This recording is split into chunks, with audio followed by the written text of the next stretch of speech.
And welcome back to Steeler Thoughts and Chief Feelings, episode 44, the Jared Page episode. I'm your co host, Chris. I'm the philosophy professor and the Steelers fan here. I'm your other co-host, Ajay. I am the Chiefs fan and the psychiatrist here. And thanks to all of you who've been following along. We did some things finally on like film review on YouTube, and I went back to the TikTok and the Instagram and posted some things. Definitely got a lot of feedback about it. I posted this clip of Leo Chanel taking down a lineman that was trying to climb to the second level. And I got a lot of feedback about how the lineman tripped on another lineman's foot, which, I feel like contributed slightly, but I don't really feel like it made it any less impressive that Leo Chanel just swatted him to the ground. But yeah, it definitely got a lot of people. I think, what was the term someone accused me of? Was it engagement farming? No, it was probably like a cooler Gen Z version of that term. I just don't know what it was. But anyway, Yeah, I'm glad to see the that I engagement wouldn't on social understand if I media. heard it. Yeah. I'll have to go back and see what they said. I forgot about the Maybe we comment of the should try to week. incorporate more. Yeah, Oh, yeah. yeah, I should.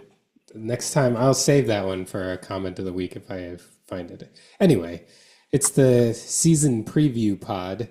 Uh, we've got previews from across the NFL, and we will talk a little bit about the predictions we made last year, which some of them were kind of dicey, at least mine.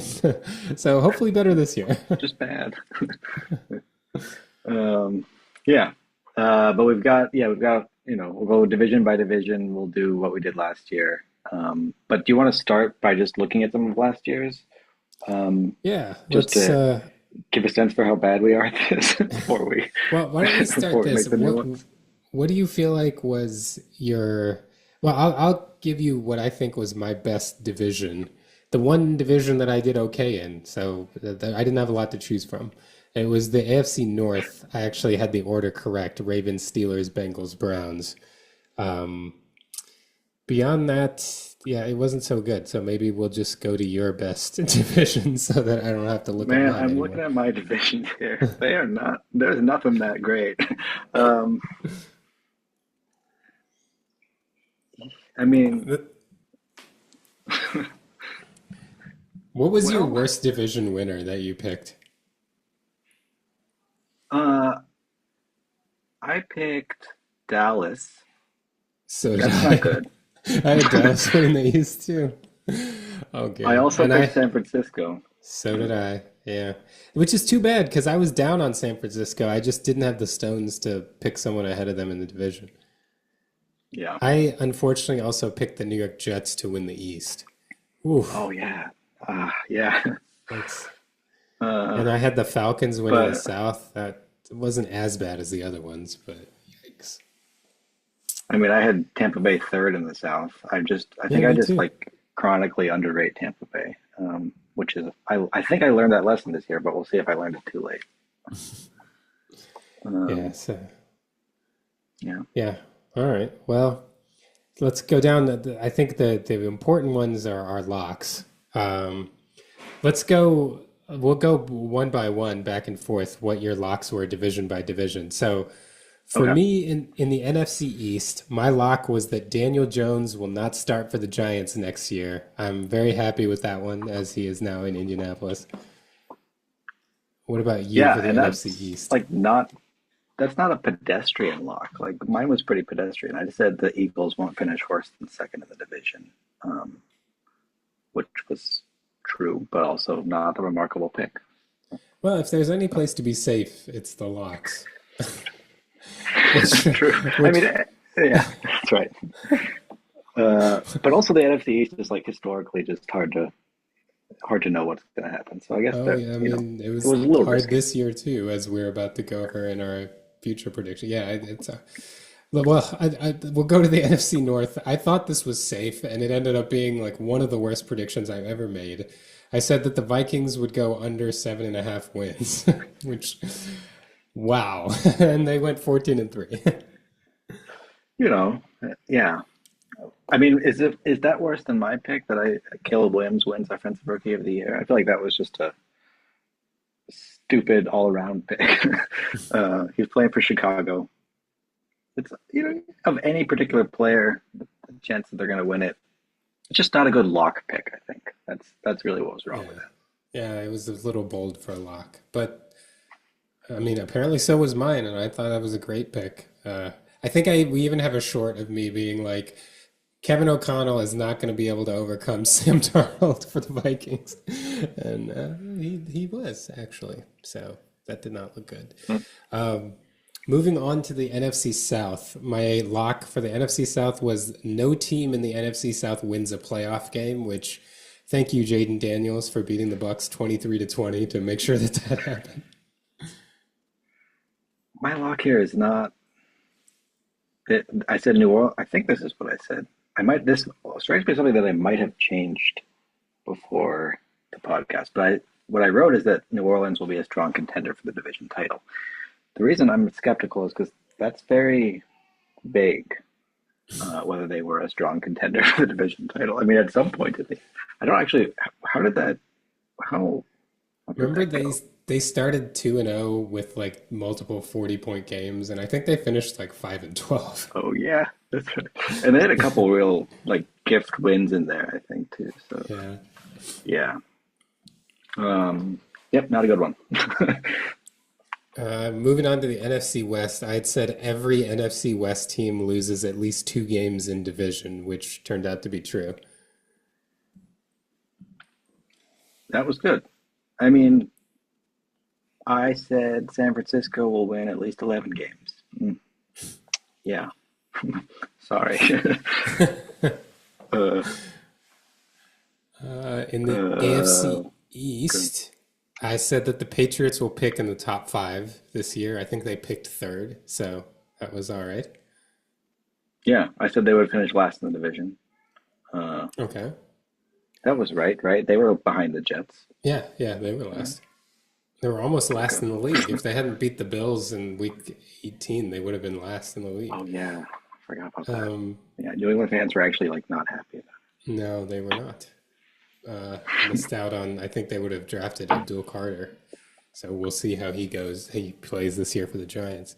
Um, this I had in the AFC North. I had that the Steelers will get 50 sacks, which they ended up with 40. So that was the second lock that I got wrong. it. It was a Unfortunately. down year for us. Yeah. Um, I said that Baltimore will have a top five offense, and I am pretty sure they did. Oh, they certainly must have. I would be very surprised For a if they while, did I think not. they were the number one offense, but I'm not sure if they finished there. Um, for the AFC South, I said that Stephon Diggs will not get 1,000 yards this year. I feel bad about that one because he got hurt. So, though it was true, But I'm you were right. not joyful about it. Yeah. Yeah. What did he get? Like a couple hundred, Uh, right? yeah, he got hurt pretty early in the year. So, I don't think, certainly not 500. Um, I said this is also oddly vague. Anthony Richardson will not be good. Well, I you were think it's right. right, but some of these I need to make more measurable, perhaps. Well, I said Stephon Diggs certainly didn't get 500 yards. He got 496. So, Okay, I mean, I was right, but ooh, not as certainly not. not Yeah. certainly not. And then for the AFC West, I said that the Chiefs will have the division clinched before Christmas, which they did. They actually ended up clinching the 1 seed on Christmas, so that was correct. Yeah, I said, I guess the same thing. They'll win the division by the time they play Pittsburgh on Christmas, which I guess you could interpret as them winning the division by the end of that game, but they had already won. All right. Good. So, what was your record in your locks? Oh man, hold on, I just lost it. Let's see. It was, well, what was yours while I count mine? I was 6-2. I missed on the Vikings under and the Steelers getting 50 sacks. Okay, I was 5-3. I missed on New Orleans being a strong contender, San Francisco winning at least 11 games, and Caleb Williams winning Offensive Rookie of the Year. So So we've got to bold. think of punishments that we have to do at some point Yeah, for our lock losses. Let's then, you want to jump to the unlikely but plausible ones. Um, yeah. so these were Um, ones for those listening who don't remember. These were things that we thought like could happen, but really are not expecting to happen. It's like long shot, bold predictions, one could say. Something that you we weren't like the actually anticipating to happen, but were more reasonable than one might think. Um, right the NLBPs as we refer to them. so Uh, for the NFC East, I had that Terry McLaurin would make an All-Pro team, and he made the second team All-Pro. So that was probably my favorite prediction I made all year last year. yeah, that is a good one. I counted it as not so likely but plausible that Jaden Daniels would win Offensive Rookie of the Year. Oh. I don't know if that's an indictment or not, even though I thought it was not that likely. But uh, yeah, I'm okay with that. And then if we go to the North, this one not so good, but it's not likely. So I said Christian Watson would have 1,000 yards and 10 touchdowns on the Packers, and he had 620 yards and 2 touchdowns. Okay. I said Love would regress. Oh, Again, a that's. bit vague, I but feel like I I would think give you that one. Yeah. yeah, I would take it.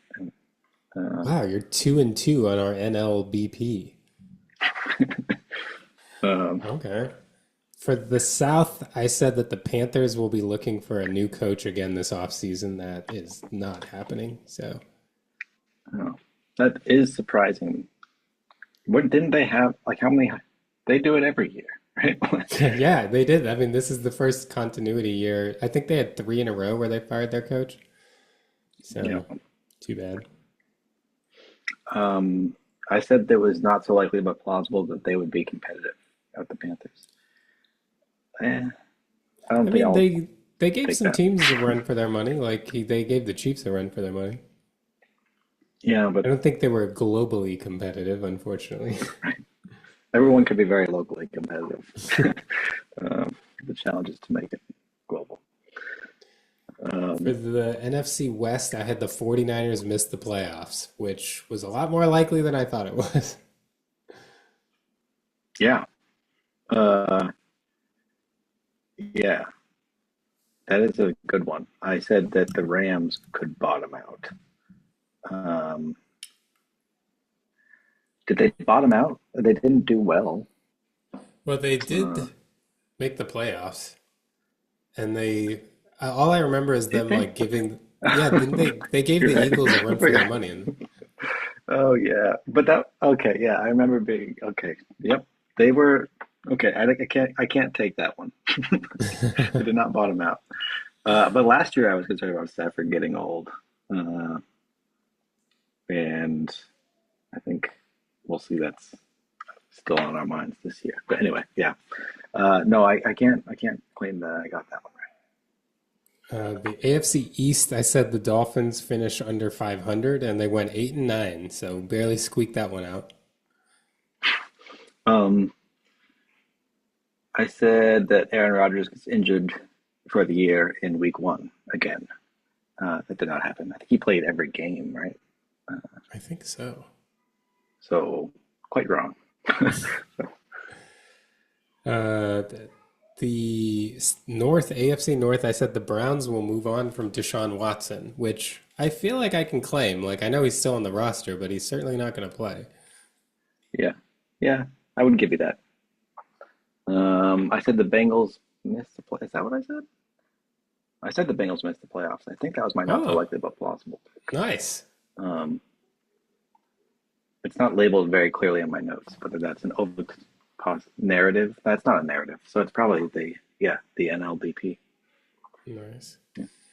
Uh, for the AFC South, I said the Texans will not win the AFC South, which they did win the AFC South. This is a bad one for me. Titans make a playoff push. No. Well, it was not likely, but maybe not plausible either. Yeah. And for the West, I said no other team in the AFC West. I mean, assuming, well, I know I meant other than the Chiefs. I don't know why I didn't state that clearly, but no other team in the AFC West gets 8 wins. Well, the Chargers got 11 and the Broncos got 10, so that was certainly not right. Yeah. Uh, yeah. The vision was better than maybe we expected it to be. I mean, certainly. Well, we can talk about that, but the Broncos were better. I said the Charger. I said Justin Herbert would finally become the QB we think he could be. Which did not Well, it happen, I depends would on say. what you thought it could be. Did you think he could throw multiple interceptions and lose a playoff game? I thought, well, I knew he could do that, but I thought more. So yeah, I'm not giving myself that. Like it was I don't remember off the top of my head, but I think it was something stupid. Like he threw as many picks in the playoff game as he did like all season. It was something dumb like that. Uh, yeah. Uh, well, we'll see. Maybe All right. maybe now he will become. It's perpetual with the Chargers. This is always what happens. Yeah, it's just like they pick them to win the division every single year. Okay, Hmm. so he threw 3 picks all year, and where's the playoff stuff? And he threw 4 picks in the playoff game. That's pretty cool. It's That is funny. pretty cool. All right. Maybe we'll like hit the narratives real quick just to leave us enough time to actually do our predictions for this year. Um, Okay. maybe I'll just read through mine like in order, and then you could read through yours because mine are really dumb, so there's no point wasting too much time on them. My first one for the NFC East, I said, don't assume the Eagles' offense will look good without Jason Kelsey. Well, they definitely did. Um, I said Jared Goff is still Jared Goff for the NFC North. I'm going to take that as a win just because he Yep. stunk in the playoff loss. Uh, Which is who Jared Goff is. yeah. For the NFC South, I said the coaches in the division are 88 and 142, basically saying, does anyone think anyone's going to be good in this division? That's a 382 winning percentage. They ended up going 4-11, so I don't know if I count that as like a win or not. I'm gonna say no because like the Bucks were actually decent. Hmm. Uh, I said the Rams had no first round pick from 2017 to 2023, and they have little depth, basically implying that they weren't going to be good, and they still were good. So not giving myself that. I said Josh Allen has no pass catchers. Well, Josh Allen won the MVP, so that was a stupid narrative to pick. I said Derrick Henry is 30 and was let go by his prior team. Derrick Henry was awesome last year, so Yeah. that's disappointing. This is the only other one I give as myself a win. I said teams have tape on the Texans offense and CJ Stroud now. And I feel like that came to pass. Like they took a big step back offensively. Bobby Slowick got fired. And then the last one I said the Chargers roster is not good. Well, they went 11-6, though they did get smoked in the wild card round. But I'm gonna only give myself 2 wins on that for the important narratives. Okay. Yeah. I mean, you could give yourself that one. Um, you could debate whether it was the roster that. Well, yeah, one could debate. But yeah, let's go quick here. So, are you doing? Okay, let's see. My overlooked narrative in the NFC North was the Packers defense could be good in all caps and italics. Uh, I don't think they were good in all caps and italics. Um, the NFC East overlooked the. I said Dallas's defense could carry them. Mm-mm. The NFC South, I said Baker Mayfield is good. Yeah, Yeah, I good mean is a he played little well. strong, but I mean, yeah. 41 I mean, there are touchdowns. times. Yeah, there are times when I envy the Bucks because of Baker Mayfield. For the NFC West, what did I say? Seattle would be in the wild card discussion. That's not really a narrative, but whatever. um, for the AFC North, I said that the Steelers defense would be top five. I do not think that was correct. Yeah, I overrated the defense going into the year. I think we both did. Yeah. Um, AFC East, the Dolphins might be better than the Bills. Wow, that is bad. Um, the AFC South, I have two not so likely but plausibles here. Um, that's interesting. Uh, I guess I'll just. Which one did I already say? Stroud regresses. I think that was supposed to be my Oh, that's narrative, good. overall narrative. So the Titans making a playoff push, I guess was my. I don't know. Someone can check this, but don't waste your time checking this. And then AFC West, I said the Chiefs might struggle early. Well, they did not. So I think they started 9-0. good. So you have plenty of reason not to trust us as we go on to make our predictions for this So year. now that we've sold ourselves, let's predict the 2025 season. Uh, all right, let's start with the NFC East. The NFC East, what do you have as far as the order of the division? I have Eagles, yeah, and I also I don't know. We don't have a real strict policy about what can be a lock and what can't. So you can tell me if my lock here when we get to that is not fair game. But I have Eagles, Commanders, Cowboys, Giants. Okay, I had Eagles, Commanders, Giants, Cowboys. Uh, Interesting. I'm sticking it to the Cowboys after I picked them to go to the Super Bowl last year and they stunk. Mm. So I'm off the Cowboys. But yeah, I don't know. I actually, so what is your kind of conception of the division overall?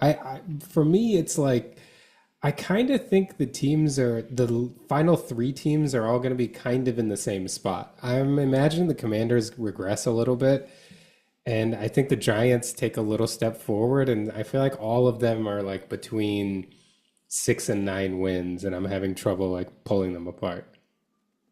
I think um, I do think the Commanders might regress a bit, not based on like a lot of in-depth knowledge about their team, but just because Jen Daniels year two, you would probably expect slightly to go slightly worse. I felt like picking the Eagles to win was in some sense risky, just because I don't think they've had a repeat champion in like decades. um, is that right? Is it like my what I remember is that it's been like 20 years or something like that. But that can't be right. Last NFC East repeat. Yeah. The last team to win the NFC East consecutive seasons was the Eagles from 2001 to 2004. Oh, Andy Reid. So, Okay. yeah, if anyone Yeah, can win that's multiple division titles, that's fun. Um, so, yeah, I think the Eagles are definitely the best. I mean, they just have too many good players to not be the best team there, to not win the division. And then, uh, so the only difference between us is Cowboys and Giants. You had the Giants third, right? right. I feel like, I had an itch to like do something a little different. I was very close to putting the Giants second, but I couldn't get myself there. I just I what's driving that? Well, I like their defensive line a lot. I think that they have Brian Burns, and now they drafted Abdul Carter, who I think is going to be good. Dexter Lawrence, I think, might be the one defensive tackle that's better than Chris Jones in the league, Hmm. or at least around his level. So I like their defensive line a ton. I like Malik Neighbors, and I think that I mean I don't like Russell Wilson. So this is a bet on Jackson Dart being like competent. Yeah. Um, Also, I feel like Brian Daboll is certainly coaching for his life. I'm surprised he's still there, honestly. I think if he does badly, he's going to be fired this year. So it's a bit of a desperation season. You know, the only thing that really worries me is the Russell Wilson piece and that he's starting the year at the home because I just I feel like coming off of Daniel Jones is going to be a positive. They had like Daniel Jones and Tommy DeVito, and it's more just a lack of faith in the rest of the division. Like I could the Giants like be third by winning 7 games or 8 games? I think it's definitely possible. And the Commanders to me, like I last year to me they were a lot more of like a 9 or 10 win team that had a lot of breaks and ended up winning 12 games. And so I just see them as being a kind of 9 to 10 win ceiling team again. They're like the oldest team in the league, and the stat that keeps going around is they went 20 of 23 on fourth down last year, which I expect to regress quite a bit. So yeah, I like Jaden Daniels a lot, and but I don't think he's at a stage where he can like carry a team. Like if the Commanders win a lot of games, he will have carried them in the way that like Mahomes carried the Chiefs last year. And I'm just Mhm. not sure. I think he's at that level yet. Yeah, it's weird though because they were good in the playoff, right? Like they were quite competitive in the playoffs, despite getting lucky, fairly lucky to get there, right? Like Yeah, I think that's what just gives me some. I still think, yeah, Jen Daniels. It does feel like it's the Eagles and everybody else, um, yeah. but um, I think I maybe have too much faith in Jen Daniels. We'll see. But, um, So what uh, about your so lock yeah, for the what? division? Well, so this is where I might be skirting the rules a bit. My lock is that the Eagles repeat as division champs, which I've already sort of committed to. Um, but I feel like I should be able to get this one. I don't know. Yeah, I It is feel like bold that's just because fair. they haven't had one a repeat champion in so long. So I Yeah. don't know. And a Um, lock doesn't have to be that bold either anyway. I feel like that's fair. That you're like staking your claim on a specific like place. I had a actually that wasn't for a lock, it was for a narrative. I had a division place thing at one point and I ended up switching it up. But my lock for the NFC East is I guess this probably sounds like too easy as a lock, but I offer you the context that Saquon Barkley ran for 2,008 yards last year. So my lock was that he runs for under 1,500 yards this year. that's That that's yeah, that is close to my overlooked narrative. Are you thinking like what's the motivation there? Well, I think first of all, it's just that these seasons in general tend to be outliers when people have like huge statistical. I don't think Saquon Barkley had ever hit 1,400 yards Hmm. before this year, and he has that like dreaded over 370 touch thing now if you include the playoffs, Yeah, and so yeah, I feel like imagining him to be healthy all year is probably optimistic, as much as I hope he stays healthy all year. yeah, yep. That was what I was thinking about. My overlooked narrative was that he got an ass load of. Can I say that? Like he got a many touches last year, uh, you would think that's going to have an effect. So uh, I wouldn't expect him to be as good. Yeah. Um, Well, then we can jump to my overlooked narrative, which is that the Commanders are awfully top heavy. Are we sure their NFC title game run wasn't a little fluky last year?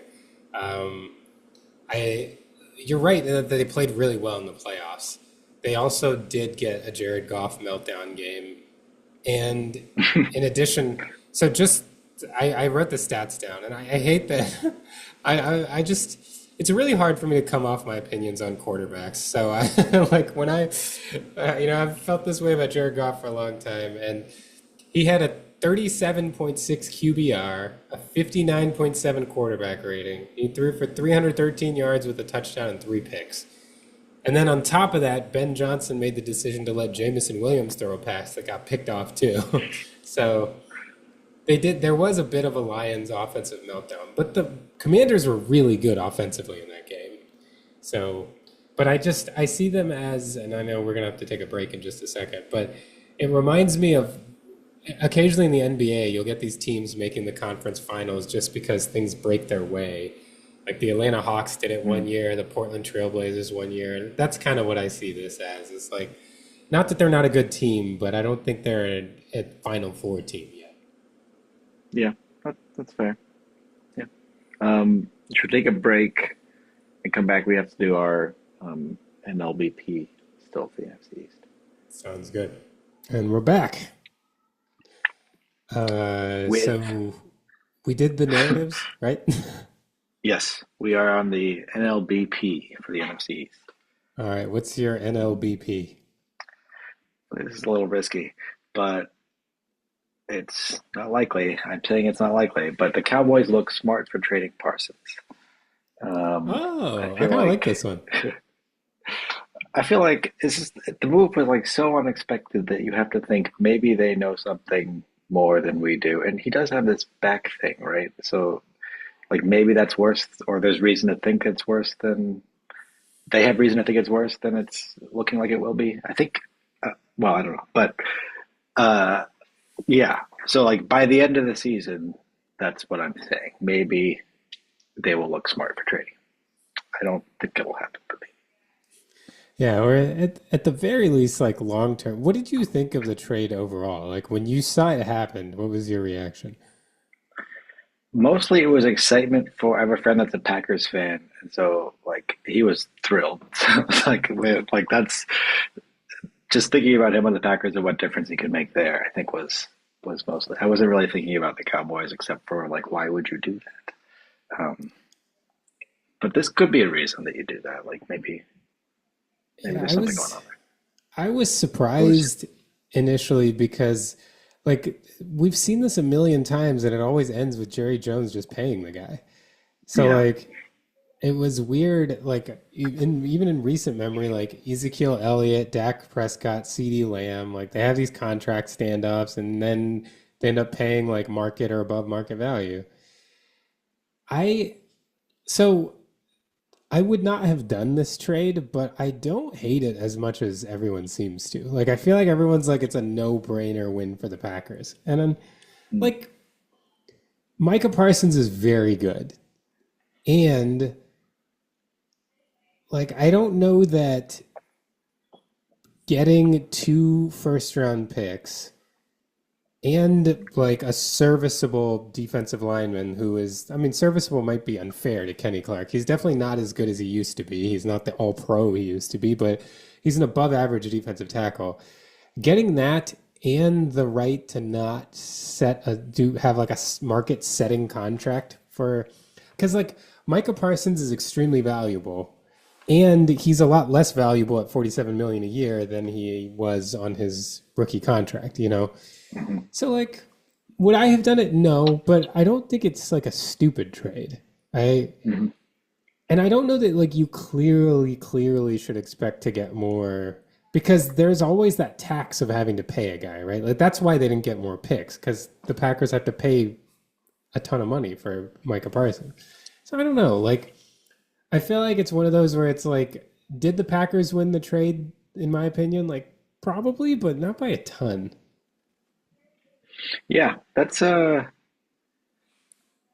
I don't know. Maybe like when I see a trade like that, I don't think about how much the player is going to have to be paid, regardless of what team he's on.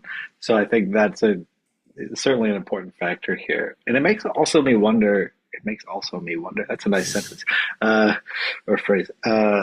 How much of those other negotiations you just mentioned, like with Dak Prescott and Ezekiel Elliott, were actually like more tenuous than we might have thought they were. If this one went that way, like how likely was it that Dak Prescott got traded or something? Like probably not likely, but yeah, I'd be curious to know if something had to happen behind the scenes to like change the picture or something. Yeah. It on that note, did you watch any of the documentary about the Cowboys, the America's Team Netflix docuseries? No, did you? So I started it. I'm in that like rut of watching things that happens when you have children that like you intend to watch all these things and never get through any of them. So I feel like I'm somewhere in the second episode, but I am really enjoying it so far, actually. It's I don't know, it's one of those things where I would have watched it anyway, but I was surprised at the good reviews it was getting because I thought it was just going to be Yeah. like an infomercial for Jerry Jones, but it's not. Like, and there's such characters like the Charles Haley, Deion Sanders, Michael Irvin, like they're just very big personalities. Even Jimmy Johnson has a lot to say. Um, and they tell a lot of stories that I didn't know about the team. So Hmm. it's very interesting.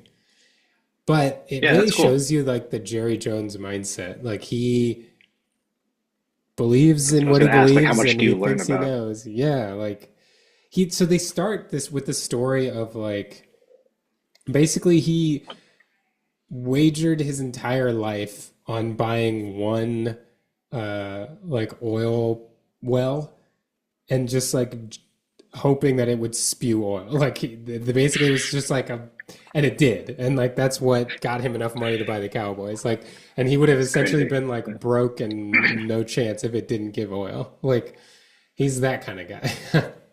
That's crazy. That's a crazy story. That yeah. I mean that sounds like an American thing, right? Like to wager your whole life on an oil well. Right? Like they deserve America's team that moniker. Um, He also, maybe this was common knowledge, but I hadn't processed it, but I didn't realize that like he bought the team and essentially or immediately inserted himself as general manager. Like he was in charge of football stuff right away. I didn't mm, know that. I thought that like this just gradually may have happened over time or but that's a lot of audacity for a guy that's just like he's like a guy from Arkansas who's in like oil and he buys a football team. It's like, all right, I'm running this now. Like, no, I don't need a football guy. We're good. yeah. Although the audacity is in keeping with his character, apparently, Yeah, that's risking his entire just how life he on oil. operates. Right? Yeah. That kind of makes me want to watch it. Is it? Does he Yeah, come across as likable in it? no. I, I honestly, I don't know that anyone is likable. Do you know who comes across as likable is Tom Landry, the coach he fired. Yeah. I didn't realize Tom Landry was like I think of Tom Landry as a '70s coach. So like I didn't realize that he was still there in 1989 to get fired by Jerry Yeah. Jones right when he bought the team. Um, Yeah. I don't think I knew that either. But Um, yeah, it was not. I don't know that any single person I've been like, oh, they're like a really sympathetic figure. They're just all the characters. yeah, but they're interesting enough to. Yeah, Oh, they're very that's interesting. cool. Even Troy Aikman's interesting, which I would not have guessed, but he's No. interesting. Yeah. Uh, okay. Well, did you do your NLBP for this? Yeah. No, my NLBP is that the Giants finished second in the division. Okay. So Yeah. I could see that coming, um, I guess. I'm really like tripling down on this whole Washington skepticism, but not that much skepticism. I don't think they're bad. I just, I think it'll be interesting. Okay. Okay. Good. Where should we go Okay. next? Let's go to the North, the NFC North. Oh Uh, yeah, this is a fun one. I will give you my order. This was a hard one for me. Partially, it's kind of like how I felt about the NFC West last year, which is that I don't love a team in this division. Like, I concede that they're all like pretty decent. I don't love a team, Hmm. but I love Jordan Love enough to make the Packers win the division. So I have Packers, Lions, Vikings, Bears as my order. That is the exact order I have, and I think I feel the same. Uh, but I do like this is one of the most interesting divisions for me. It's like I could see it being. I could see the Lions winning. I could see the Vikings maybe winning if JJ McCarthy is like somehow good. I don't know what to expect there, but uh, I don't think I could see the Bears winning. But it feels like it's going to be a fun division to watch this year.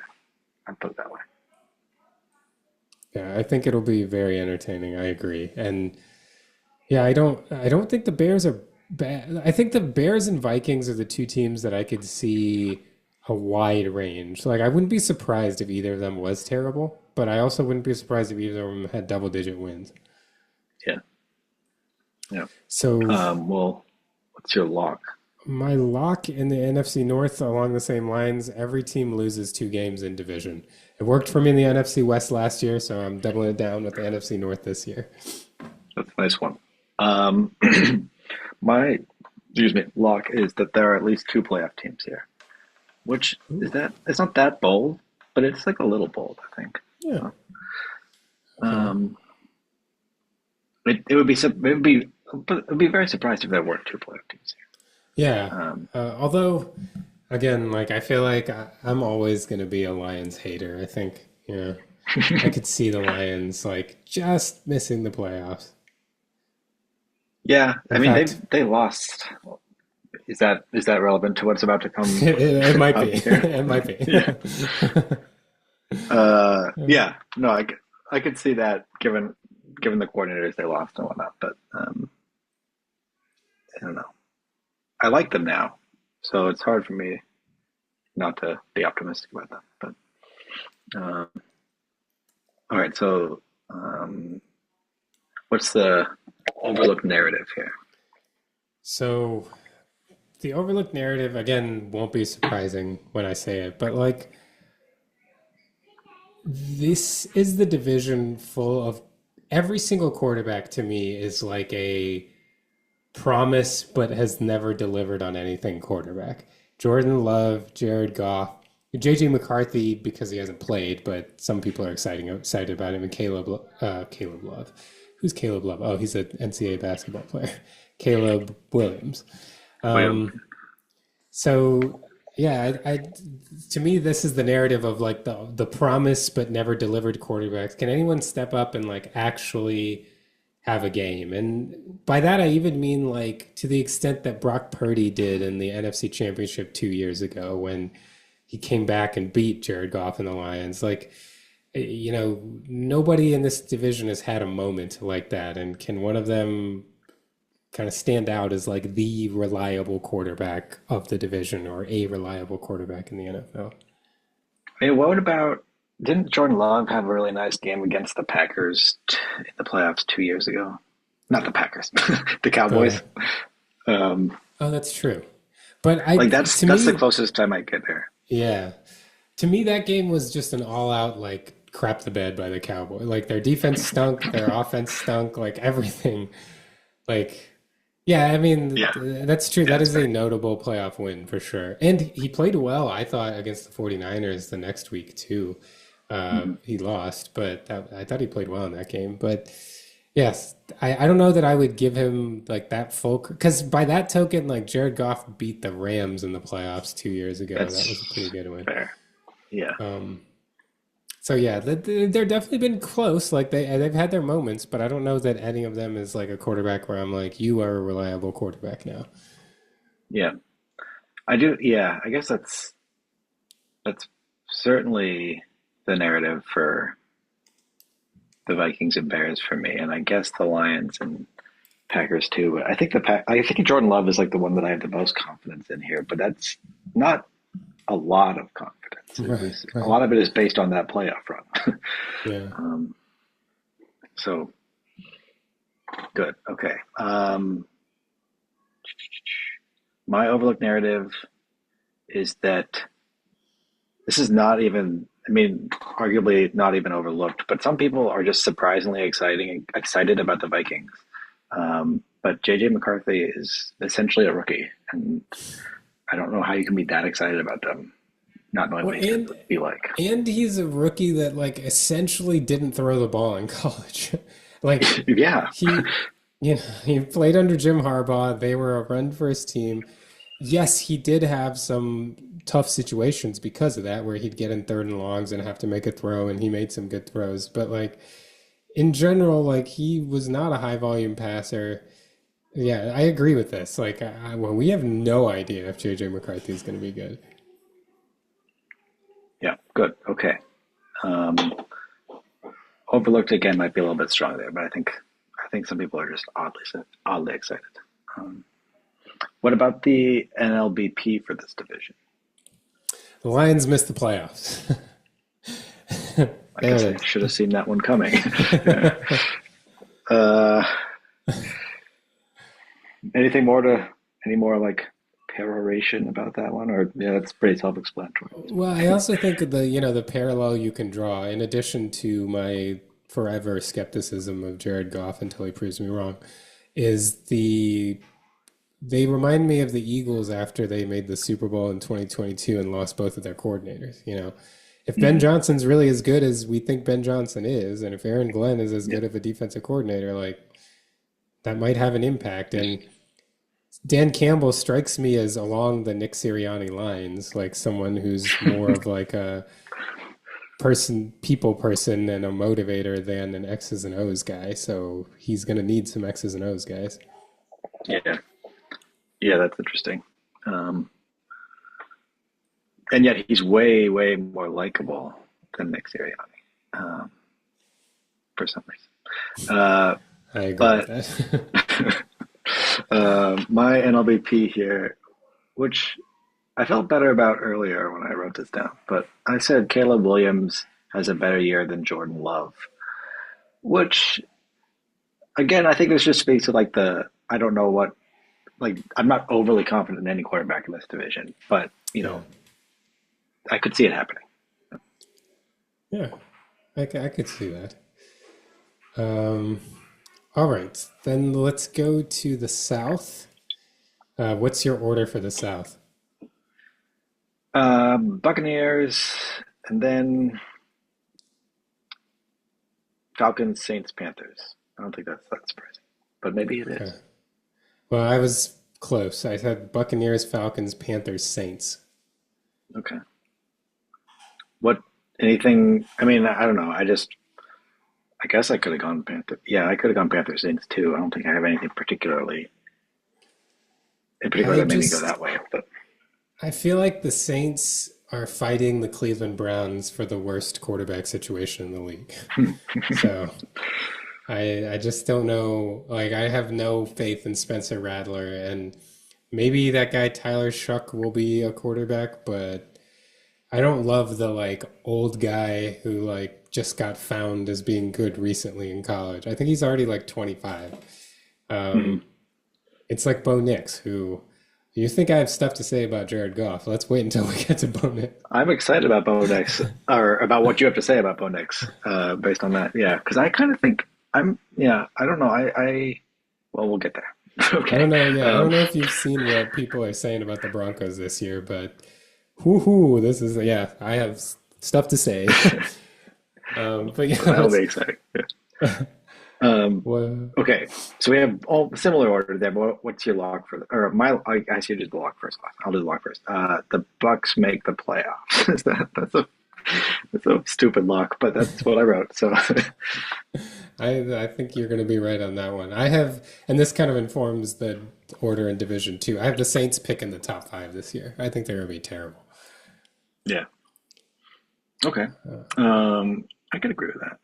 I feel like somehow I think they'll scratch out a few, but I don't really have any good reason to think that. My overlooked narrative is that this is year three for Bryce Young. He should be getting desperate, and it's not clear that the pieces are there for the desperation to be successful. So I feel like this might go very, very badly. Oh, that's a good one. Yeah, I I think think. that's what led me to put them that low. Yeah, so see, this is where I'm colored by the fact that he played really well against us last year, and I reviewed that film, and so I was like, oh, maybe there's something here. Like, I was Yeah. like, and yes, our defense didn't play that well, but he made some throws. I was like, it was kind of like we just seem to have a game like this every year. The year before was Zach Wilson. He was like throwing dimes against us on Sunday Night Football. So I remember like Bryce Young. I was like, dang, like this guy was only playing because Andy Dalton got in a car accident, and he like he was like torching our defense. So yeah, maybe I'm a little biased from there. Then my narrative, I don't know if this is overlooked because maybe more people think this than I think, but the Bucks offense may legit be a powerhouse this year. Like I feel like they have a great offensive line. Mike Evans is so reliable. Kate Otten's a good tight end. I think Emeka Egbuka is going to be really good, their rookie wide receiver. I loved him in college at Ohio State. Lonnie and I used to talk Yeah. about him all the time, and I always wanted the Chiefs to be able to get him. And then Bucky Irving's a good back too.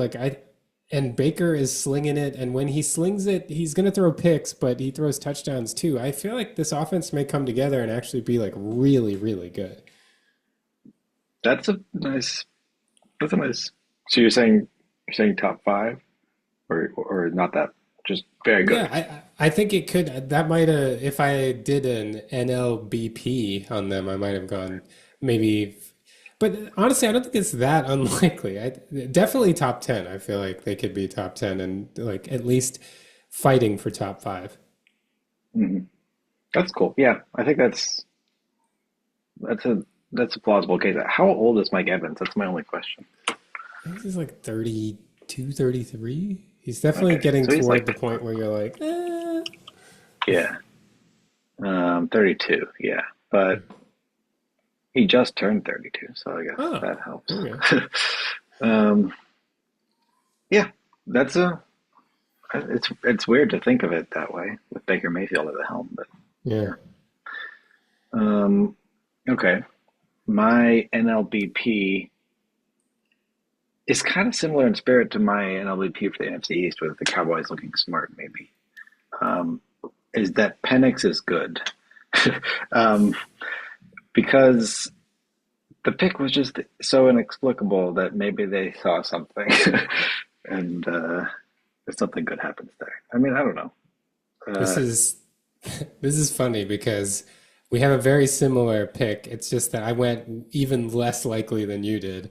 I said Penix might lead the league in passing yards. wow. Okay. Um, And do you nothing want to he's done, elaborate on why?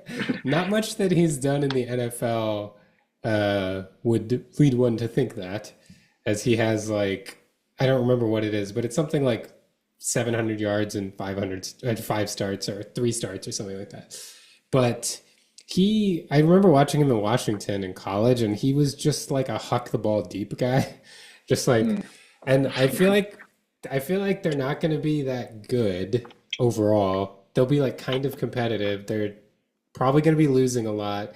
He Teams aren't really used to his throw the ball deep style, and they have Kyle Pitts and Drake London, and they have some pass catchers like Drake London especially will go up and get balls. So I just could see like, especially if this isn't a crazy passing year, like I could see him throwing for like 4,300 yards. Like if he has a really good, I mean, this is supposed to be not likely, and I definitely went like Right. very unlikely, but there is a world in which I could see them like constantly, being like 7-10 and being in a lot of games and throwing a lot, and he racks up like a lot of garbage time stats and ends up being challenging for the league lead. Yeah. Um, yeah. Okay. That is a bold It pick, was but I by think far it's. the boldest. It was the one that I looked at the most, being like, I gotta find another one in this division, but I don't have a lot of thoughts about the NFC South. I mean, I think you were just more precise about what the metric. Like I just have Penix is good. That is all I wrote. Uh, so like you picked a more precise thing, which is good, but it's risky, I guess. The Harder decision can to be risky. harder to get right. Yeah. All right. Good. All right. Well, NFC West. The NFC West, another time that I don't know anything about this division. I'm going 49ers, then Rams, then Seahawks, then Cardinals. Well, we don't have much in common there. Um, I have Seahawks, 49ers, Rams, Cardinals. Uh, we do agree on the Cardinals, Which, which is like, my I lock wouldn't be also. surprised. Oh, okay. What's your luck? That they're last. Their Uh, last. See, you to would me, be like, not I wouldn't surprised. be. I could see them winning the division. I could see any order. Like, I would believe anything. Yeah. Because like Jonathan Gannon has been surprisingly decent as a head coach. He's like following the trend of coaches that have like uninspiring introductory press conferences and then seem like they might actually be decent coaches, like Dan Campbell with his bite their kneecaps. I mean, it was so inspiring. uh, I mean, it was But something. Yeah. my lock Yeah. is, I got awfully specific. I said that Devontae Adams has under 900 receiving yards because I feel like it is I don't believe in Stafford's health, so he might have Garoppolo thrown to him. B, like I think Devontae Adams is someone whose reputation is a little bit outliving his actual performance. Like he's still a very good wide receiver, but he's not Green Bay Packers Devontae Adams anymore. Mm-hmm. And Mm-hmm. I think that that is not, it always takes everyone a couple years to like forget the name on the back of the jersey and actually look at who's playing. I think we're getting there with Devontae Adams. And Puka Nacua is their like target monster. So even if Stafford is healthy, like that's the guy who's going to be getting the ball a lot. So I feel pretty good about. I was surprised that his over under for the year is like 925 or something. I was like, well, I'll go under that. And in fact, I'll just go under 900. Which is it could be like one catch, but yeah, and yeah, I agree. I agree with that. I think for a little while now, yeah, I think he's been a little overrated. Um, but he was not overrated at one point. He was so good at one Oh, point. yeah, he was very good. Um, okay. My overlooked narrative here, which is again probably not really overlooked, but I don't know. Stafford's back injury seems concerning, and the reason I have them Did you third do? is because I just don't Oh, you expect. did your Oh, lock. Sorry. sorry. I was about to Oh yeah, ask if my you luck did was your lock, Cardinals and to then be I last. remembered your lock. Yeah. Um, yeah, but so I think Stafford's back is just I don't know. Feels bad to be a quarterback with significant back questions going into the season. Uh, you take a hit the wrong way or something, and I feel like he's just going to be done for the year. And you take some awkward hits at quarterback, especially, you know, well, yeah, you just do. So I don't know. I think that could be a big problem. Yeah, it's amazing how similar some of our things have been. Mine for the narrative, overlooked narrative, is nobody should have any idea what the Rams are going to do this year because we don't know if Matthew Stafford's going to play all year or any of the year. Like I feel like anyone who's really confident in the Rams' performance that doesn't have some reason to be medically certain about him, about Stafford, is kidding themselves. We have no idea what's going to happen this year. Yeah, good. That in some way leads right into my NLPP for this, which I guess I'm just like hedging my bets here, but it's that the Rams make the divisional round. Uh,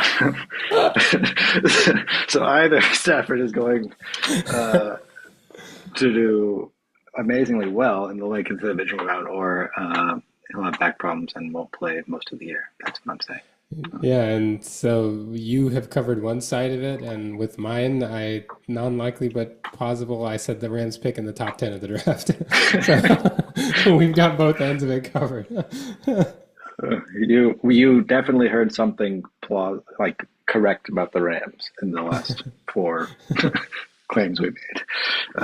Good. Are we done with the NFC now? Yeah, done with the NFC. So let's go on to the AFC East. Okay. This Uh, one, yeah, what do you uh, got here? I have. I'm not entirely sold on this, but I have definitely the Bills first, and then Patriots, Dolphins, Jets. Okay, I had Bills, Patriots, Jets, Dolphins. Okay. I Um, don't have much to prefer or to say why I prefer the Dolphins over the Jets. I guess just historical trends. um, but you were high on the Jets last year. Do you have yeah, similar reasoning?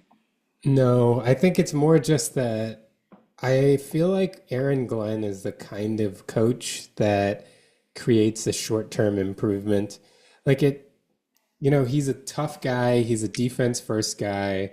They already have a lot of defensive pieces, although they were a good defensive team under Robert Saleh too. So, but I think that they'll be like one of those hard-nosed teams that kind of changes their culture and that will help them win like 7 games. And Justin Fields could be a good quarterback for that. He runs a Yeah, that's lot true. if they try to establish the running game. I actually, at one point, my not likely but plausible for this division was that Justin Fields would run for 10 touchdowns, but I ended up changing it. Yeah, actually, that's a good one. Given how we used him last year, like he would have run for 10 touchdowns if we used him if he played the whole season. Yeah. Um, yeah, uh, I also am not really high on the. I feel like the Dolphins could really be screwed. I feel like Yeah. if their offensive line, I mean, I just it's always like shouldn't they be doing more to help protect? I mean, this is my overlook narrative, so I'm jumping here, but like Tua needs more help with the You would protection. think. Yeah. Um, Yeah. yeah, so I don't know. I feel like their line has to hold up, and if it doesn't, I don't like.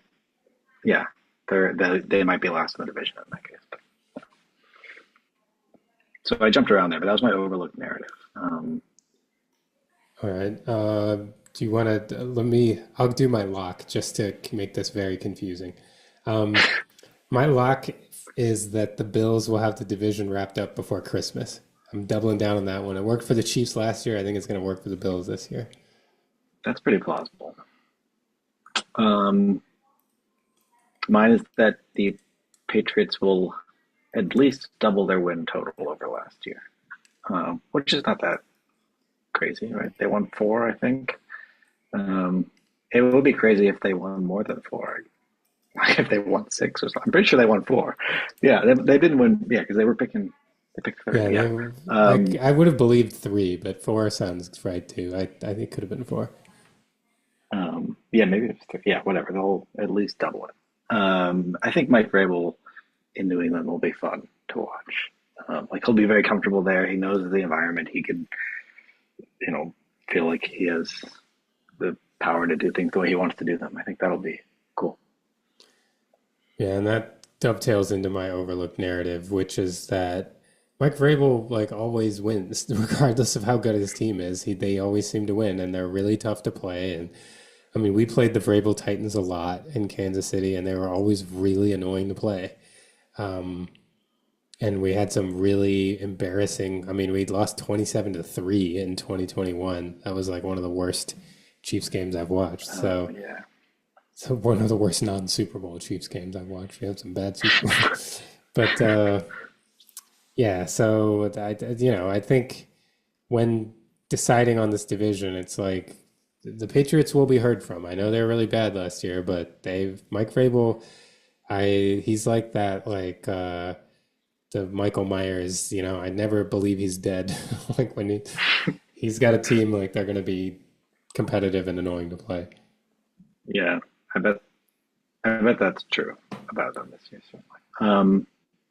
Good. Yeah, my overlook narrative, which is again, why aren't the Dolphins doing more to help protect Tua? Which is really just a question, but you could turn it into a narrative. Um, my NLBP is that this is Drake May's last season starting for the Patriots. Uh, I think he'll be around for longer, and everything I hear out of New England is that people are excited about him. But it's still early, and there's potential for a regression, I think. So Oh, I like the boldness of that one. I feel like that's challenging my Penix pick for most bold. That's a good one. Um, I I think think they I still tended to have be you like beat that though. bold. yeah. Oh well, I think Yeah. part of it is I think I'm really high on Drake May. Like I think he's gonna be. I think he's gonna be what we wanted Justin Herbert to be. Is my bold Whoa. prediction for Yeah. Drake May. Yeah. Well, I didn't want Justin Herbert to be that, but we as the collective football watching, Justin I'm Herbert very is who you happy wanted with. him to be. Yeah, yeah. I mean, he's honestly he's better than who I wanted him to be. He could be a little worse. um, my not likely but plausible is that the Dolphins will have a new coach and a new quarterback next year. I could see it. Yeah. Certainly could see a new quarterback. I mean, I wondered about putting Tua retiring after this year as Oh, my that's NLBP. dude, that's a good bold one too. I mean, it would be sad, It but felt pretty that's bold. yeah. Yeah, it would be. But like honestly, maybe smart too. So I don't know. But Um, but yeah, and so you think if they have a terrible season, yeah, new coach and Yeah. quarterback, yeah, I can believe that. All right. I'm going to start with the AFC North just because, so let's try to sneak this in before our break. I Yeah. have the order being Steelers, Ravens, Bengals, Browns. I think that's gonna be. I just saw my eyes like go really wide when you said that. So we should make a clip of that. Wow. Steelers, Ravens, Bengals, Browns is what you think? Yeah. Okay. I have I Ravens, had Steelers, the Bengals, Browns. Yeah, that's what I had for a long time. And then as I went through like my conception of the division through everything, I was like, you know what? I didn't take a swing with the Commanders or what was the other one? I feel like there was another one. I thought that like dropping the Commanders or dropping the Lions, so I was like, I'm dropping the Ravens for the Steelers. But we'll get more into it. So my lock, I mean, these kind of go together. I'm really hitching my wagon to this. Is that the Steelers go over 8.5 wins? I mean, come on, that's got to be the lock of the AFC North every single year until it doesn't happen. Yeah, I that's I think I said this last year too, but I do feel like there's more variability than usual, and how like I feel like this season, like the dispersion in the potential outcomes is quite large for us.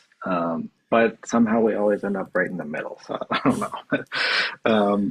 My lock is that the Bengals will be top five in points scored, which I don't know if that's Oh yeah, that bold, but their defense is still bad and their offense is still very, very good. So why wouldn't they be? yeah, I certainly believe that will be true. Um, my overlooked narrative, along the lines of yours, the Bengals defense still stinks, and so the Bengals won't be any better than they were last year. Like anyone who's expecting the Bengals to improve, I ask you why. How is their offense going to be any better than they were last year? That they already kind of maxed out on offense, and their defense is terrible. And I think Lou Anarumo was an awesome defensive coordinator. I was so glad that they fired him. So I don't think the defense is going to be any better. Trey Hendrickson is mad. I don't know. I don't get it. I don't get why anyone would think that the Bengals are suddenly going to take a leap this year. I don't either. Um, Nevertheless, I am scared of them. I mean, yeah, they have a scary offense. Um, my overlooked narrative here. This one, uh, I don't know about this. Well, you tell me. I said TJ Watt is not what he once was. Uh, I think maybe he'll have a couple good games early in the year, but he's not going to be who we think of him as by like mid-season. Yeah, unfortunately, I feel like that. I started to feel that way into last year. It's sad. Yeah, yeah. I mean, And good. he'll be amped for with the new contract and everything. I think he'll have some good games early, but I don't think he's going to be like the dominant factor anymore. Yeah, basically, like there was a period of time where it was like their record with Watt versus without Watt was incredible. Um, Yeah. yeah. All right. Before we go to break, I'm going to throw in our not likely but plausible because this is you thought the division order was fun. My not likely but plausible is that the Steelers will be the last remaining undefeated team in the NFL. Oh, yeah. I mean, it is. This is enjoyable. At least I got enjoyment out of the season from this, from these predictions. I don't think that this season's going to go nearly that well, but you I have to find your enjoyment where you can get it. So I will enjoy that. I'm drawing parallels between this season and the 2020 Steelers season. I feel like Mm, they're going to squeak out wins, and their schedule's not that bad. Like, especially to start.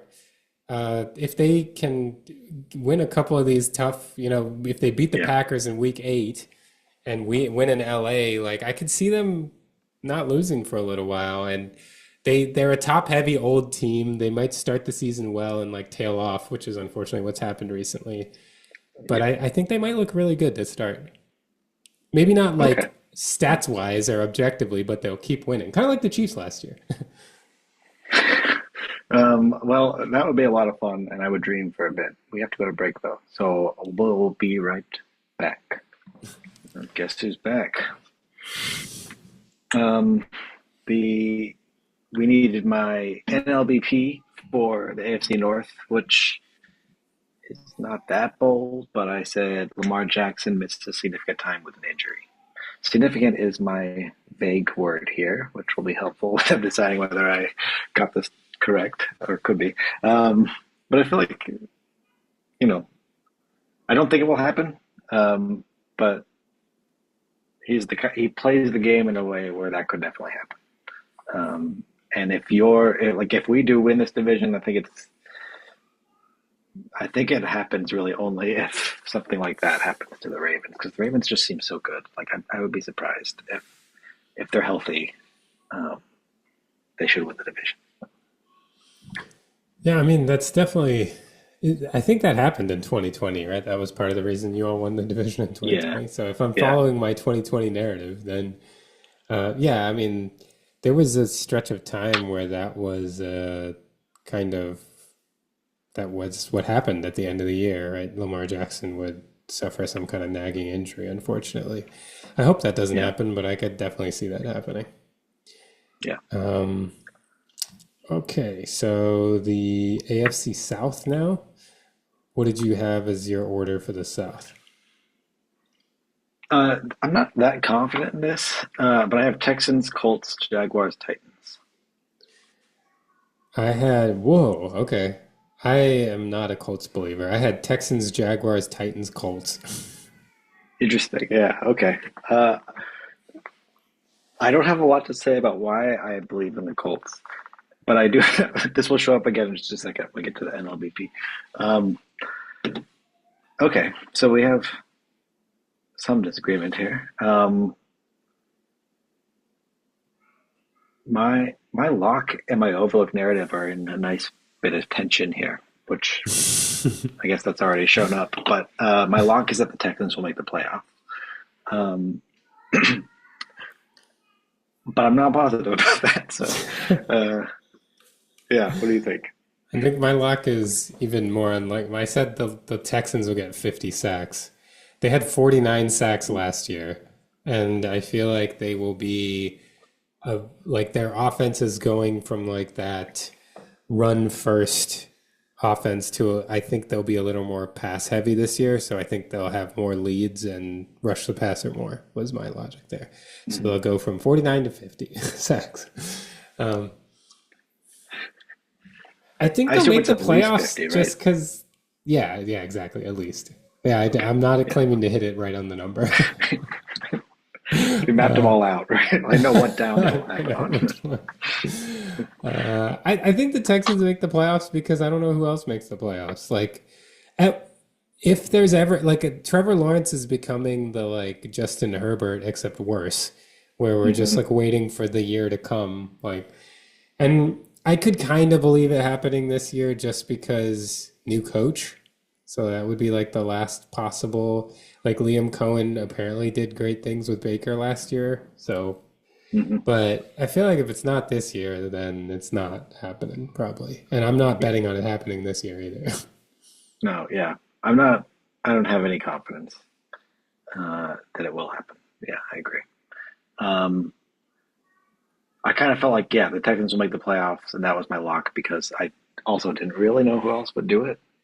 I could see the Colts doing it, but let me just hold off on that for a second.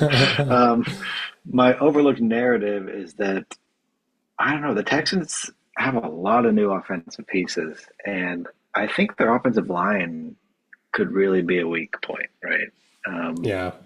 uh, so this could actually go very badly, and it could be a division where like no one is. It's like like a 9-7 team wins, or a 9-8 team wins the division. No, that's definitely could happen. I think they could be what we or at least what I thought the NFC South was last year. I guess the AFC South really was that last year. Didn't the Texans win at 10-7, I think? Yeah, Um, I think so. I just realized that my overlook narrative for the AFC South is quite similar to my NFC North overlook narrative, which is a question following your theme of having a question as an overlooked narrative. Is there a real quarterback in this division? Like, I think with the NFC North, I went with the whole everyone's kind of sizzle, but no one's had any stake. At this point, Mhm. like, Steak. I think I know there's a really weird way to use that I like that. metaphor, but CJ Stroud had a good rookie year and then struggled last year. I do think he's going to ultimately be like a decent, at least, if not like good or very good quarterback. I still believe, but we have yet to see it. After, a lot of Yeah. people can start hot, but let's see if he can adjust to the adjustments as we always talk about. Lawrence, it's hard to believe in, though, like I said, if there is a year, it would be this year. So we'll see. And then Mhm. Cam Ward, we know nothing about. He's like the least hyped number one pick ever at quarterback. Like, when's the last time you've had a number one pick quarterback that no one ever talks about? So, who knows? That maybe he'll end up being really good. I hope so. It would be fun. And then the Colts, well, I think we know there's not a real quarterback there, unfortunately. That's a rough one. So I don't know why this probably my like one of my dumbest um, predictions, but my NLBP here is that the Colts are. This is literally what I wrote. The Colts will be good for no apparent reason except that they don't beat themselves too much. They won't have any like standout player. Like I don't think Daniel Jones is going to have a second coming here or anything. Like it's just they might. I feel like the Colts have done this before, where like they didn't have any like great players, but they were still a solid team. Um, Yeah, I don't they know. at For some reason, I feel least like they will this year. they at least beat us. Like I remember the 2022 when we won the Super Bowl, we lost week 3 of the Colts who were 0 and 2. Mm, Who was their quarterback? It was Matt Ryan, I think was their quarterback. that's Oh, weird. that was Yeah, they've had a embarrassing. lot recently. And they Uh, like, but Lou Anarumo came to the Colts, and I really believe in him as a defensive yeah, coordinator. And I'm just worried about quarterback. Like maybe Daniel Jones can pull a Sam Darnold. Like, is my opinion of Daniel Jones right now that much worse than my opinion of Sam Darnold last year? Like, probably not, right? yeah, I think my opinion of Shane Steichen is lower than my opinion of Kevin O'Connell was last year, but I don't know. It could happen. yeah. I Mm, mean, there weren't a well, lot of good wagons. What is it? Horses to hitch your wagon to in this division. I similarly had one that didn't make me feel great. But like I said, if it is the year, this was the year. So my not likely but plausible is that the Jaguars finally put it together and win 10 games. Uh, I don't that's think it's going to happen. But with yeah, Liam Cohen, new staff coming in, like maybe it yeah, could. yeah, yeah. I think that's a better one than mine because there's actual like reason to think it could happen. But good. Where else? We have to go to the AFC West AFC still, right? West to It's the close it last out. one. Yeah. Yeah. Okay. I guess you pick the AFC North order first, so I'll pick the AFC West order first. Surprisingly, I have the Chiefs at the top, and then Well, I mean, it's more I'm surprising than you'd think with some people with the way they've been picking this year. yeah, I know. Uh, I'm very curious to hear what you're about to say about the Broncos, but I have Chiefs, Broncos, Chargers, Raiders. Yeah, I'm similar, except I am fading the Chargers this year. So I have Chiefs, Broncos, Raiders, Chargers. Oh wow. Uh, and I think I again like I feel the same way about the AFC West as I do the NFC East. Like the NFC East, I think is the Eagles and then a bunch of teams that are going to kind of be together. And I feel the same way about the AFC West. I think that Mhm. the Raiders are going to take a step up. I mean, you add Geno Smith and Pete Carroll. I feel like that adds a degree of competence. I just, again, like just like last year, like I just don't think the Chargers roster is very good. Like they are aging at key positions. They're Rashawn Slater, their awesome left tackle's hurt.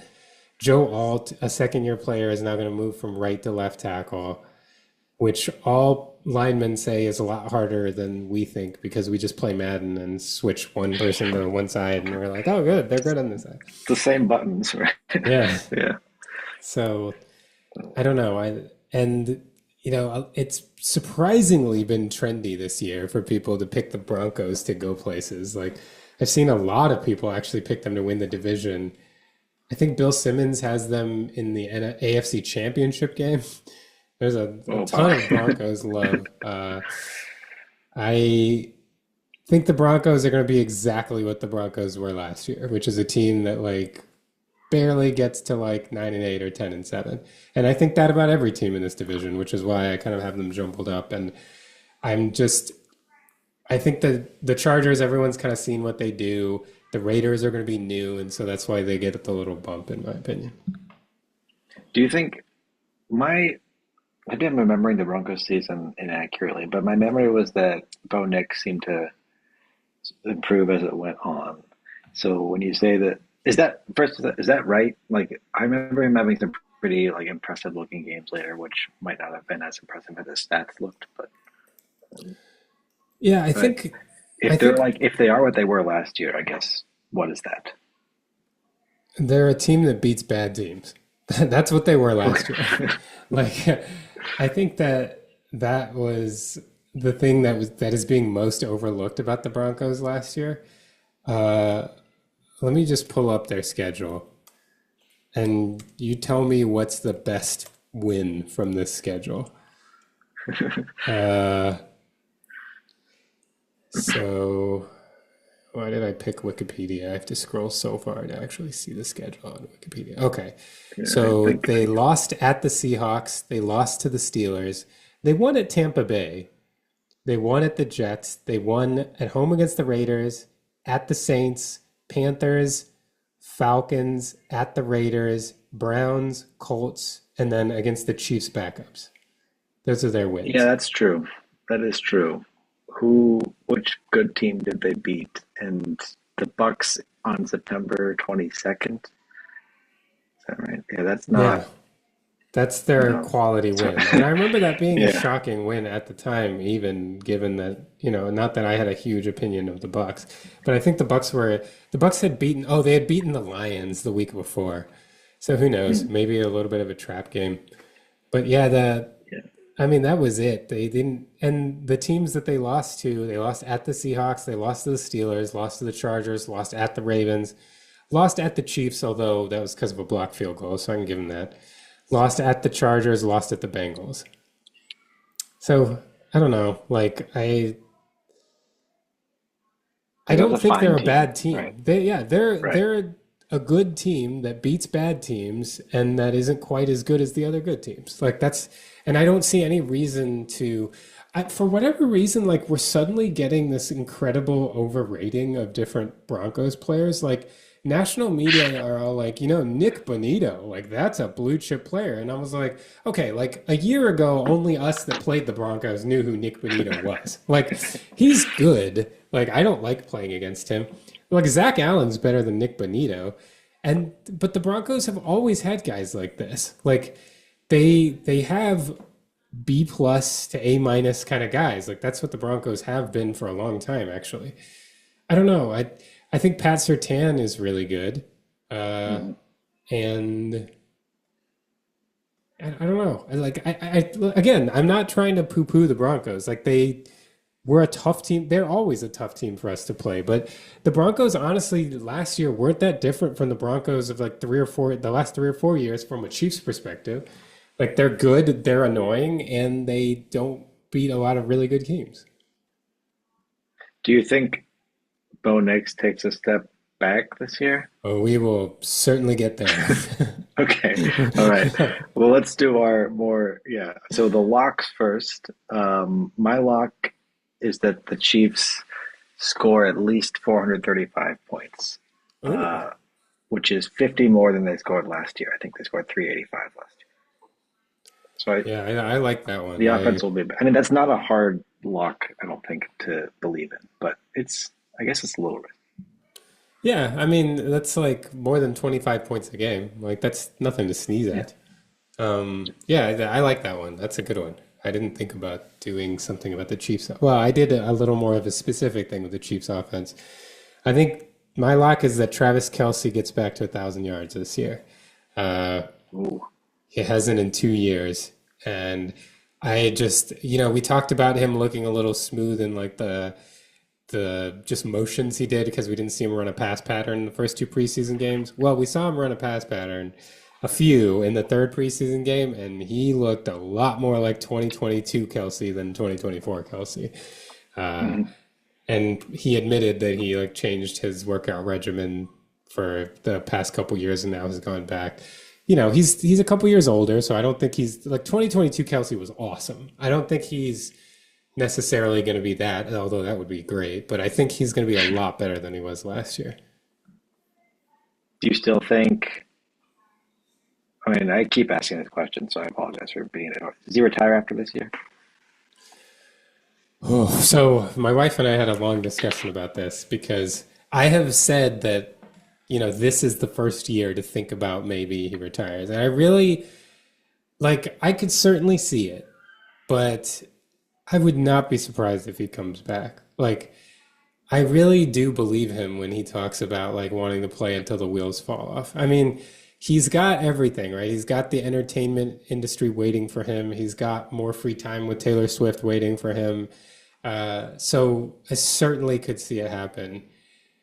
But I also think this team's going to be really good. And I think it's hard to walk away from a situation where you're like, if he plays really well this year and the Chiefs win the Super Bowl or at least look like a team that could have won the Super Bowl this year, I don't know that it'll be that easy for him to walk away. We'll see.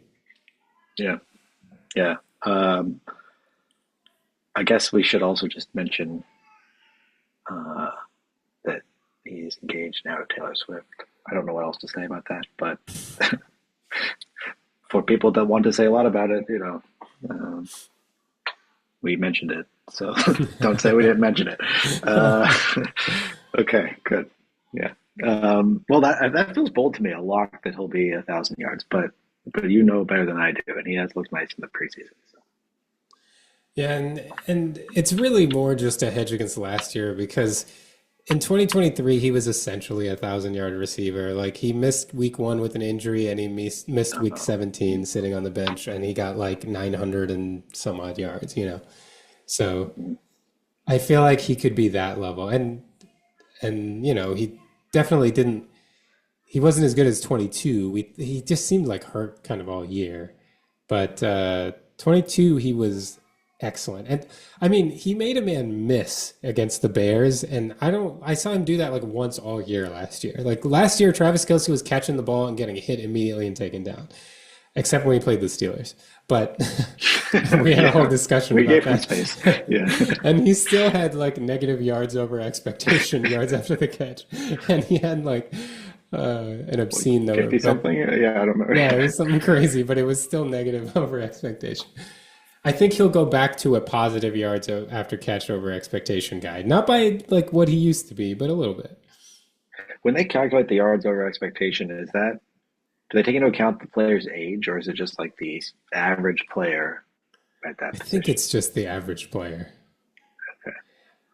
Because they should I they don't should I don't technically. even Well, I don't know know if if they they should. make The it one would be specific to helpful. position, honestly. It might just be like the average person who catches a pass. I don't know. Oh yeah. Huh. Um, all sorts of hidden wrinkles to these stats. But okay. So my overall narrative is kind of blah, but uh, well, maybe it's not. I don't know. From talking to you and from watching some of the preseason and just reading a bit, I think Mahomes seems extra motivated, and I think that Super Bowl loss is going to be, yeah, motivating for him. I think you've mentioned some pretty lofty predictions for him. I think it's going to be a really good year, like better than last year certainly. Yeah, I mean I agree with this one. This could have been my overlooked narrative if I wasn't so spiteful about all the Broncos hype this year. But instead, here is my hot take of the podcast. Sean Payton is John Gruden minus the racist emails. Uh, Now, that's a little unfair. Like Sean Payton does have a, like, in my opinion, significantly better winning percentage than John Gruden. But there are a lot of parallels here. It's a big name coach whose cachet and bold persona and one Super Bowl win, I think, creates an aura of personality that, at least recently, isn't really backed by the result. He gets way more respect than I feel like he deserves now. Uh, the last 10 years of his career, seven of which were with Drew Brees, he made the playoff five times out of those 10 years, and he was 3-5 in the playoffs.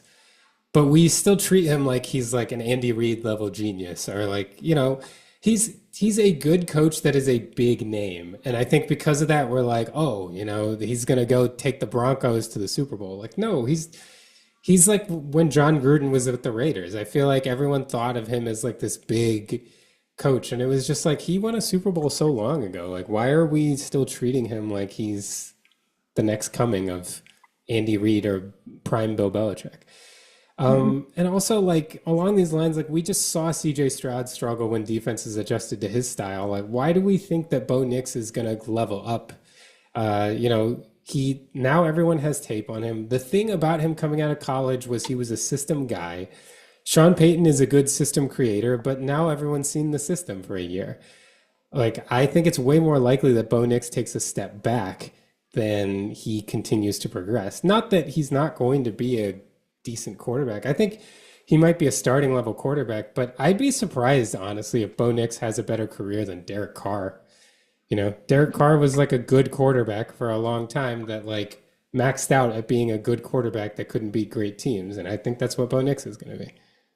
Mhm. Oh man, making me regret my NLBP.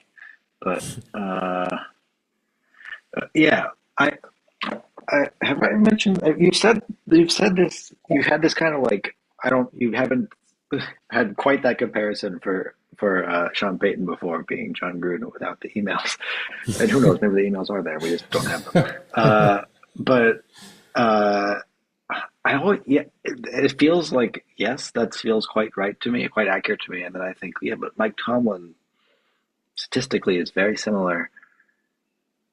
I guess the one thing Tomlin has is that he's so much more interesting than Sean Payton.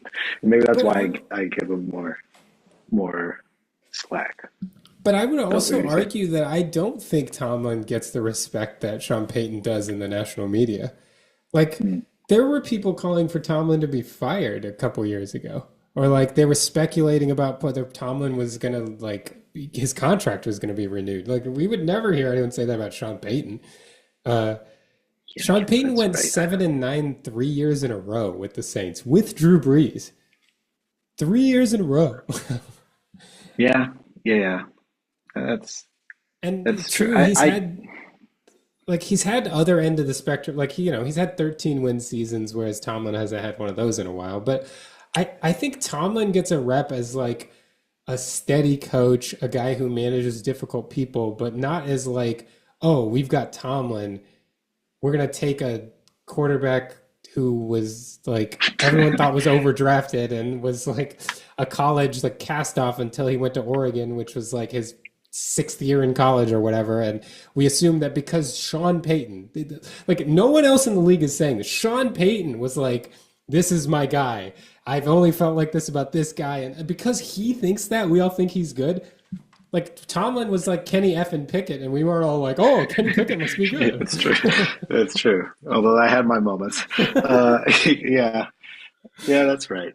I don't know. Whenever I think it's weird, and I don't know how it was with the Saints as much, but with the Steelers, like the local media and the local discussions are often a lot more negative about Tomlin, and in the national media tends to be like a corrective to that. At least that's my perception on it. But I guess even in the national media, you're right. There have been people that have called for him to be fired or not, don't renew the contract and whatnot. So Well, and like certainly, I feel like the yeah. people that are positive aren't superlative. They're like Tomlin's a good coach, or like Tomlin's Mm, streak of non-losing seasons is impressive. Not like because we have Tomlin, we're a contender.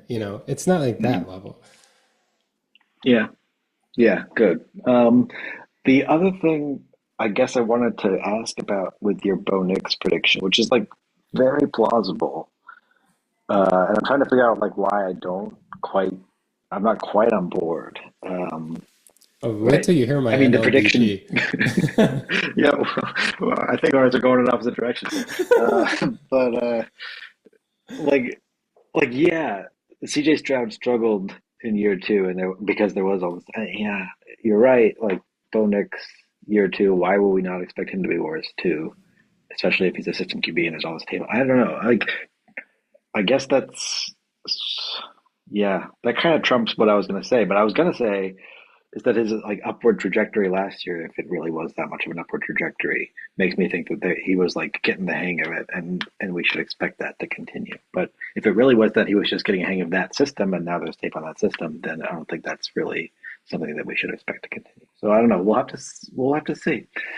Yeah, Should I get to my NLBP? I guess. yeah, let's do it. So mine is that the Broncos are in the running for the division title until they play the Chiefs on Christmas. Ooh. I mean, on one hand, that would be very satisfying. Like, we had a couple times like this with the Raiders back in the day. I remember 2016, the Raiders like went 12-4 and almost got the division, and it was very satisfying to like sweep them that year and win the division. And there was another year, it's embarrassing that I don't remember this exactly. I want to say maybe it was 2017, but there was a year when we met the Raiders like in the middle of the year and we were like a game ahead of them and it was like, oh, we're going to challenge for the division and we ended up like running away with the division. So it is fun when we can, and we did that with the Chargers like 2021, when someone is like there close to us and we can beat them. And I would love doing that to the Broncos because On Sean Payton Christmas too, said, right? yeah, like I still can't believe like Sean Payton didn't get more crap for after they lost like 35-7 to the Bills in the wild card. He was like, "Oh, but we felt really good about the next game if we had gotten there, like, which would have been I against forgot about us." that. Yeah. It's like so I would be, and on the flip side, it would be devastating to me if we lost the division to the Broncos. So let's hope that doesn't happen. Um, I don't think they'll lose. I think the Chiefs will win the division, but they might. It might be that week that does it. That's what I was thinking. I mean, that would be fun. I would also be fun to just for them to stink. I think I'd root for that more, but it would be fun if they challenged us for the division and we were able to get it. I feel like I sound like very cocky right now, which is unfortunate. I feel like if I was not I a mean, Chiefs fan, I would hate hearing for myself any talk like football that. fan, if any football fan is going to have like a high expectations for their team, I think it's the Chiefs. All right. Well, to end this podcast with my not likely but plausible, you know, I was comparing Bo Nix to CJ Stroud as a possible trajectory for how things will go. But really, I'm going to make a much worse comparison as a possible trajectory for Bo Nix and say that Bo Nix could have a Mac Jones like career trajectory. It's possible that he's gonna, Mac Jones, Belichick was able to find a way to make him successful his first year. Everyone kind of figured out what he was good at and took it away, and Mac Jones had no plan B. Mm-hmm. And to me, Bo Nix, like the thing that I keep getting to is like he was so bad for so long, even in college, that he got to Oregon and his numbers were great, and he barely threw the ball past the line of scrimmage. He had a great system there. He's come to Denver, and to be fair, had looked better than I thought he was going to last year. Honestly, I thought he was going to be worse than this, but so did Mac Jones, and so I think there's a chance that he actually just tails off. And so to make it a little more of a concrete prediction, I said the start of the trajectory would be him throwing for fewer than 3,500 yards this year. Mm-hmm. So it's not that he would be done as their quarterback after this year, but this is like the start of the end, Start of the end, potentially. yeah. That like Yeah. this will ultimately we will look back on his career, and last year would be the peak. Mm-hmm. Week To be like 18 week against the 18 Chiefs against the back. backups, right? Yeah. Yeah. I don't think this is gonna happen, but I could see it. Uh, and that's why it becomes my not likely but plausible. That's fair. That's a good NLBP. All right. Well, there you have all our predictions. I guess we'll keep those and mention them when they're advantageous for us. uh, and then next year we'll review. But yeah, good. So anything else we should mention before? I mean, the season starts tomorrow, so we're on the eve. Almost, yeah, eve is the correct word here. Mhm. Of the 2025 season, which is very exciting. Although the It first is game is very not that exciting. exciting. No. But then the Chiefs play the next night, so we Yeah. in Brazil. I was talking to my wife and her cousin, and my wife asked me like where the Chiefs playing their first game in Kansas City, and I was like, no, in Brazil. And her cousin thought I was just like being a jerk, like basically like, no, we're not playing in Kansas City, we're playing in Brazil. And I was like, no, no, no, like actually playing in Brazil. They She's like, really oh, are. in Sao Paulo, like actually. Uh, That'll be cool, I guess. I don't know, we'll see yeah. how that goes. But are they down there already? They must be, right? They flew today, I think. Yeah. They might be in transit for all I know. Okay, good. All right. Well, thanks for thanks for listening. If you listened this far, and we'll have plenty to talk about next week when Aaron Rodgers is out for the year, and I have to Some recalibrate my games to break expectations. down. All right. Yeah. Until next time.